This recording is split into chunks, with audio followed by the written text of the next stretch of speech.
So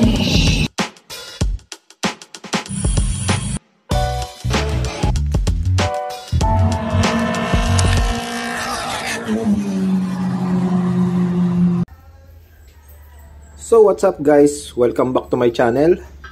So ito, may konting update lang tayo sa pinapagawa nating race car. Yan, kung makikita nyo yan, natanggal na yung roof nya. Kasi yung huling vlog natin, yung roof ang tinatanggal, doon tayo natapos. So ayan na, tanggal na yung roof.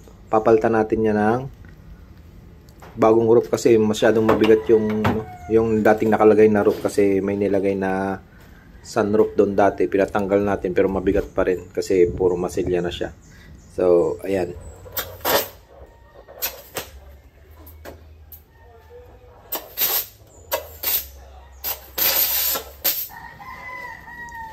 guys, kita nyo, nililinisan na yung mga kanal yan para pag nilagay yung bagong roof cut, malinis na siya, wala na siyang bukol-bukol. Yan, kailangan linisan yan para pulido yung gawa.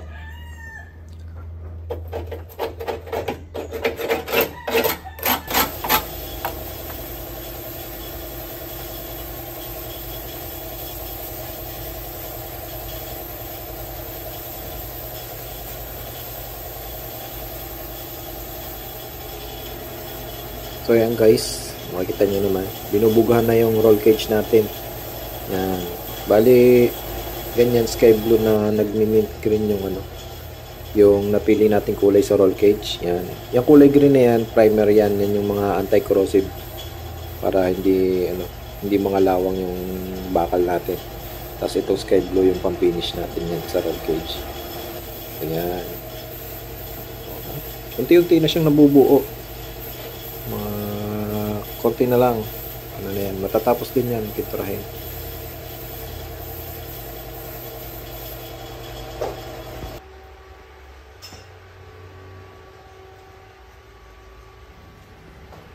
So, ito na nga guys, oh.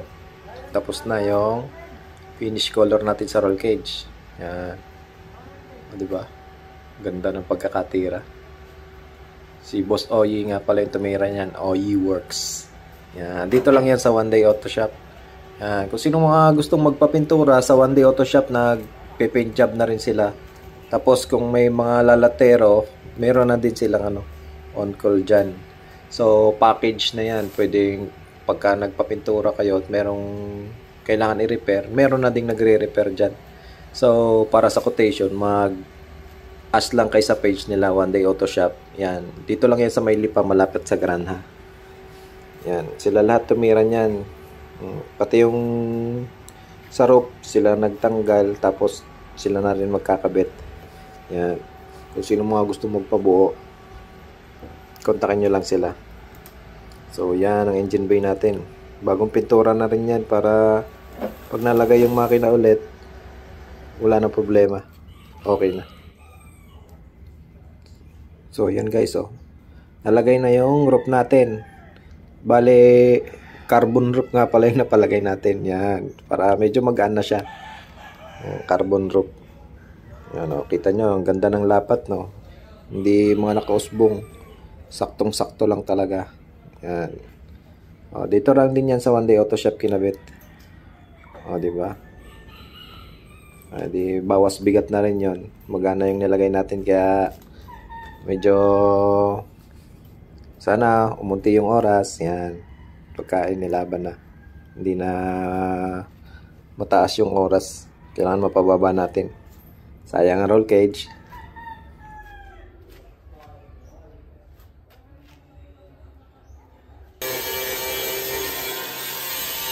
So ayan guys, yan, pinastrip to metal nga pala natin yan, si Biang. Yan, para mabukasan yung masilya niya, sobrang kapal ng masilya niya. Yan, ini-strip to metal. Okay na yung side na yan. Dito sa kabila medyo hindi pa tapos kasi medyo makapal, kita niya naman, no? Makapal yung masilya niya. Yan, ganyan kabigat yan yung pinadala natin sa race. So ayun.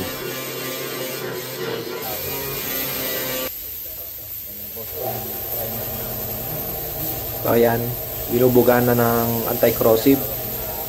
Kasi in-strip to metal siya, kailangan lagyan ka agad ng anti-corrosive para hindi siya mga lawang pagka nagmoy sa gabi.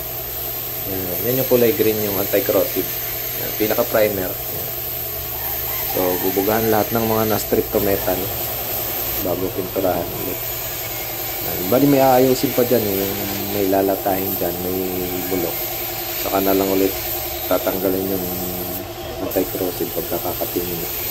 Ilagyan lang muna para hindi na mga lawang ulit kasi nalinis na yan. So, ayan. So, ayan guys, okay na dito sa kabila. Ayan. Lagyan na siya ng anti-corrosive. Balay doon na lang sa kabila, pinapatungan ulit para maganda yung pagkakabuga. So, ayan.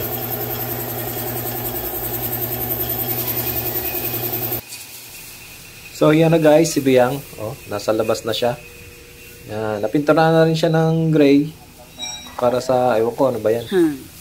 Base ba yan o primer pa rin? Basta yan, napinturahan na siya. Okay na siya, na-repair na.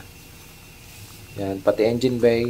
Yan, ang kulay ng engine bay natin is charcoal gray. Yan.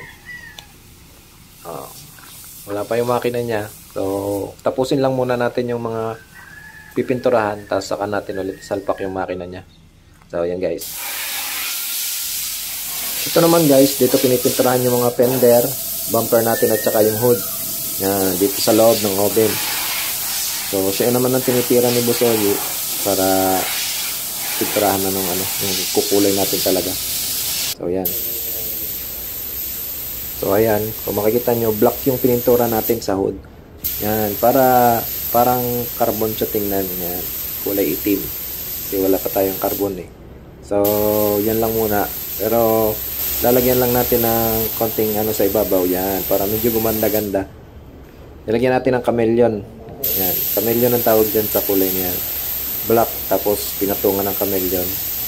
Para naman kakaiba. Alam mo naman tayo, mas gusto natin lagi yung kakaiba yung auto natin. Yan. Hindi ko alam kung babagay yan. Pero, tingnan natin pag natapos. Yan na guys. O, finish na yung hood natin. Ano sa tingin nyo? Babagay kaya dun sa auto natin yan? Sa langin to ang kinalabasan. Nawala na yung black. Pero, tingnan natin pagka nakabit yan. Kung okay ba siya. Ito naman guys, yan.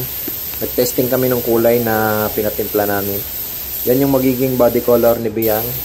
So, ano sa tingin nyo? Pasado ba? Pasado. Yan. Bali, ano yan? Chameleon purple. Yan. Iba-iba ang kulay niya na purple. Pero, medyo light lang siya. Hindi ko rin masabi kung anong pagka-purple. Pero, basta yan. Ganyan. Yan. Purple na nag-pink na kung ano man siya, nagbo-blue. Basta ganyan siya pag nasisinagan, nag-iiba. So, ganyan ang gagawin natin sa body color na Biyang. Yan. Para kakaiba tayo. Dapat kakaiba tayo lagi. So, ayan. So, abangan natin sa susunod na vlog pagka natapos na siya. Yan. Kung pinturahan na siya ng buo, tingnan natin sa susunod na vlog. Ayan, pasilip lang yan. Yan. Isang side pa lang yan, hindi pa siya natapos. Kaya, abangan nyo yung mga susunod natin vlog. So, yung mga hindi pa nakasubscribe dyan, subscribe na kayo. So, hanggang dito na lang. Out.